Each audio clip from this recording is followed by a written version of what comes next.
Right, I'm loving this. What does a 39-year-old plasterer from Southmead decide? Who decides to basically put together a Christmas number one? This is exactly what happens. We're going to listen to the song in just a few moments' time. Martin Morris, welcome to the studio. It's something that bookies and punters alike have a go at predicting every year. Massive prestige as well. The annual Christmas number one.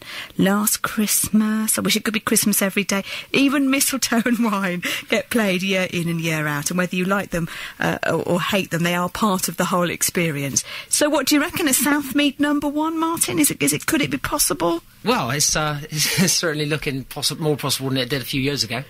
So you've come off the scaffold today. Where have you been working today? I've been up in Elise Rayner in a house. Right. The boys are out there now still laughing waiting for me to get back there. Oh really, you're going to get back after this? Yeah, I'll go back, yeah. It's cold today for rendering, isn't it? No, we're used to it. We're a hard lot. Roughy tufty, sorted out guy. So you're also a frontman for a Bristol cover band called Hooper. That's right, yeah. So you're quite happy about being on stage and singing and all the rest of it. Anyway, yeah. Why did you write this song, which we will hear in a minute? I just think it's been a long time since there was a really good Christmas song. The Darkness did a real good Christmas song, but very tongue-in-cheek. And I thought I'd have a go. It's been the same sort of X Factor number ones for the last few years, and I thought I'd have a go at writing a Christmas song, and it seemed to come about straight away. So did you write it quite quickly? Yeah, it took me about half an hour. It just rolled off the tongue, and I knew it was a good song. Tell me about the video, because I've watched the video, and I have to say, it's fab. I'm sure it was done quite quickly, and I'm not saying because it looks like it was done quite quickly. It was done very quickly. How quickly was it? Well, it took 4 hours to put all the trimmings up in the pub and 2 hours to film it. Which pub was it? The Treble Chance in Southmead. Okay, and everybody who's in the film, in the video... all family, and my wife, and my brother, and dad, and friends. And do you know what? People can... I mean, your YouTube hits have been phenomenal, haven't they? We'll talk about that in just a second. But if people want to sort of pop it into YouTube now, Martin Morris, you can put that in, The Best Christmas. The thing about the video, I was watching it earlier, if you, for example, if you were kind of living abroad, or maybe if you're serving with the troops abroad, and you had a look at this would really, it's going to take you back, isn't it? Absolutely take you back to a pub, your mates, Christmas Eve. Good knees up. Great vibe. Yeah. Well, to be honest, it was a masterstroke with the video, filming it in the pub, because it meant everybody could have a few pints and start getting in the mood for it. It was filmed in August or September, but yeah, everybody got right into the gist of it. But yeah, it will. If everybody says it's sort of heartwarming and takes you back to how it was, good times in the pub. It's lovely. Yeah, tell me about the YouTube hits then. Well, I've just had a look before we come out, and it's nearing 7,500 now. So I've got to thank John Cotwell and Jenny Haggerty for making the video. They put a lot of time and effort into that for me. It's only 2 hours filming and about 2 weeks editing for them. Yeah. Should we have a listen to the singing? We'll talk some more in just a second. Please. Here is Martin Morris and Best Christmas.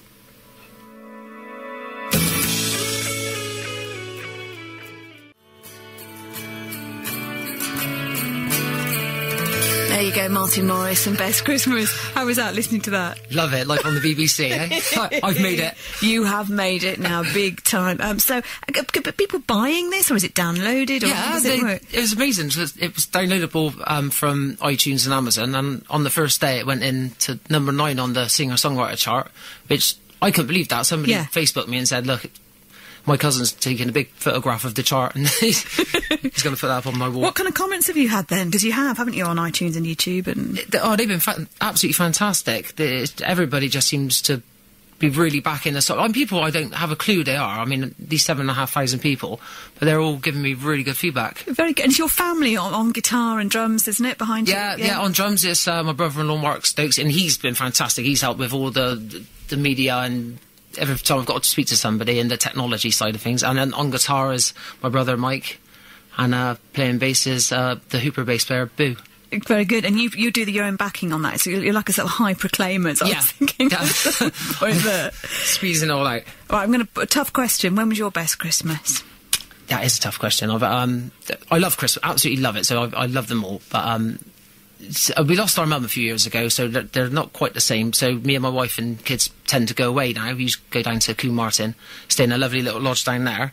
So I really enjoy that. But this year we're actually going around with the kids, staying Christmas Eve with Dad's and cooking Christmas dinner for him. So the children are really looking forward to that, because they've heard all about how it was for us when we grew up there. Lovely. Magical place. So what's next then? Is this going to inspire you to get on and make some more? Well, I'd love to. I mean, I'd love to make my living out of music, so if I could carry on with it, that would be great. But if not, I've got plenty of plastering. I'd rather be singing. So do you sing when you're on site? Are you singing all the time? Yeah, I drive people absolutely up the wall, yeah.